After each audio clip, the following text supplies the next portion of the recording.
trumpeters from the central band of the RAF sounded an accolade to the newlyweds. Specially composed for the day, it was called Valiant and Brave, the motto of the Prince's RAF squadron in North Wales.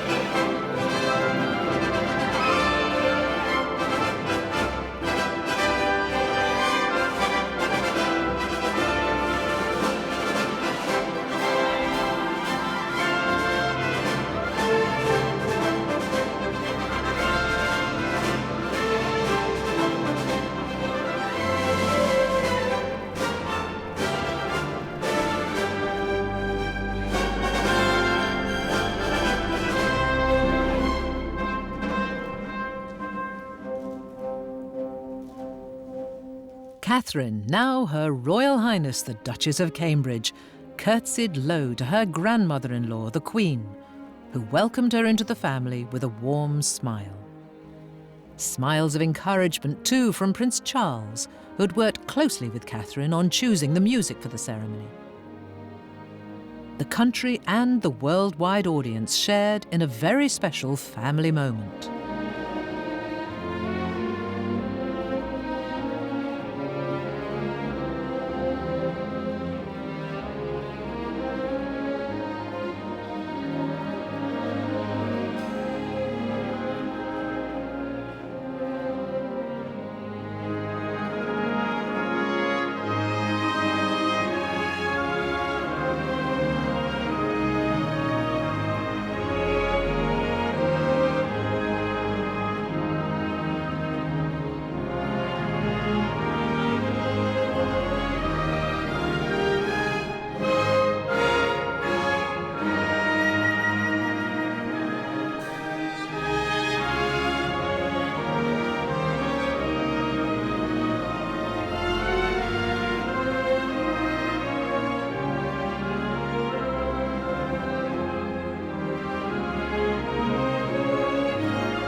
A peal of bells that would last for 3 hours filled the air as William and Catherine, the Duke and Duchess of Cambridge, left the semi-darkness of the Abbey door and stepped into the watery sunlight. The crowds were ecstatic.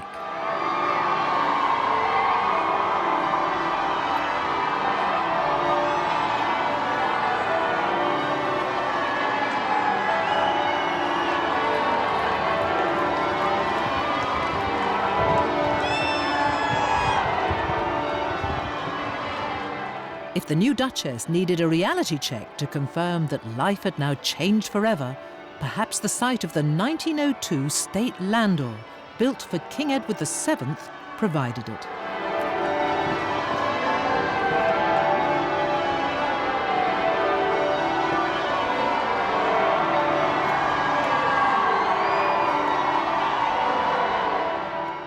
Drawn by 4 Windsor Greys from the Royal Mews, this is the carriage that was used by Prince Charles and Diana at their wedding and is normally seen on state visits.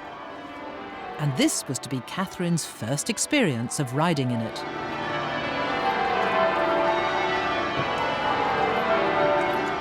A guard of honour was formed by servicemen and women who were selected for their individual achievements. Many had personal connections to Prince William. Getting into a horse-drawn carriage is an acquired skill and not made easier by wearing a wedding dress. But with a helping hand from her husband, the Duchess achieved it surprisingly elegantly.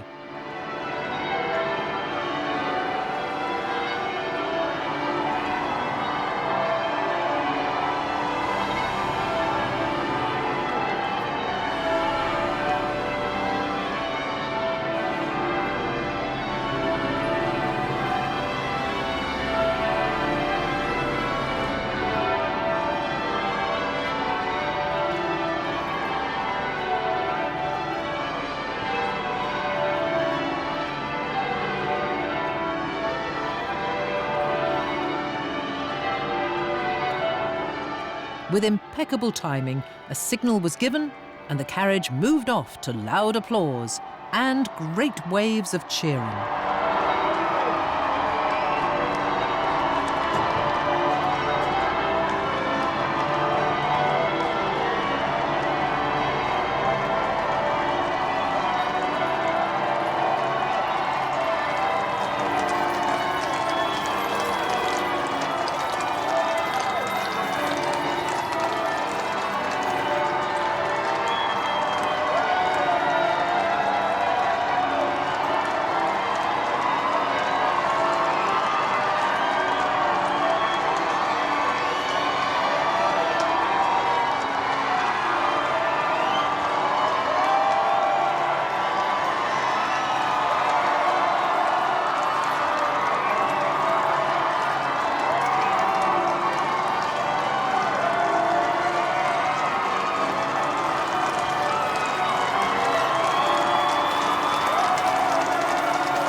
At the Abbey, the Queen seemed animated as she chatted with Carol Middleton and the Duchess of Cornwall.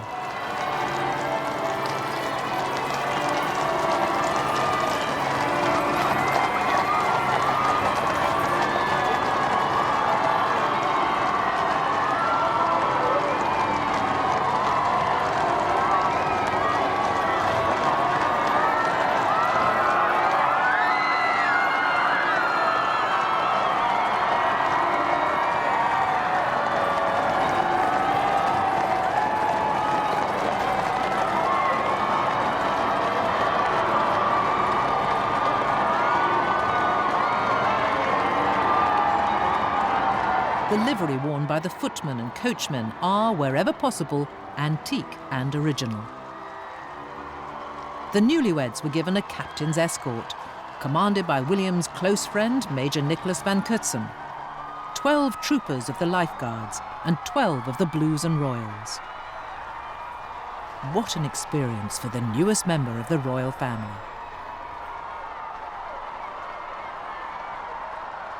More than 150 horses were on duty. 1,000 service men and women lined the route. 5,000 police officers managed the crowds, and despite fears of disruption or disorder, the security operation was later universally praised.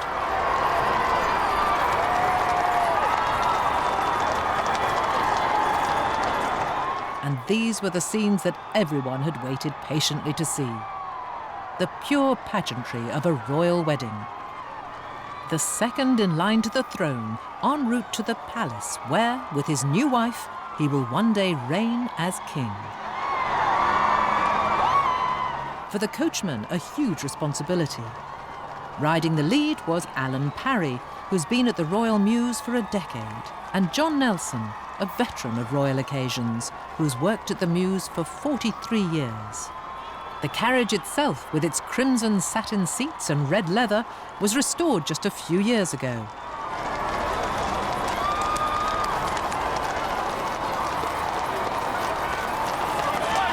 For the Queen, the Scottish state coach was chosen instead of an open-top carriage because of the threat of rain.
As they turned in beneath Horse Guards Arch, a chance to draw breath away from the noise of the crowds.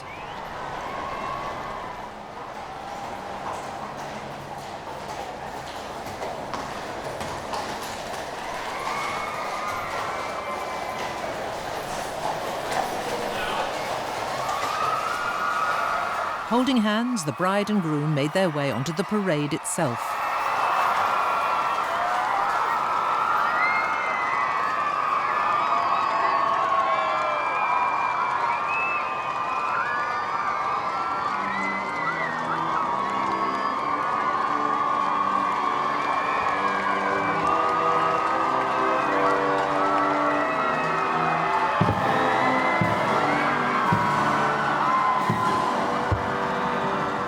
And a salute from members of the Household Cavalry.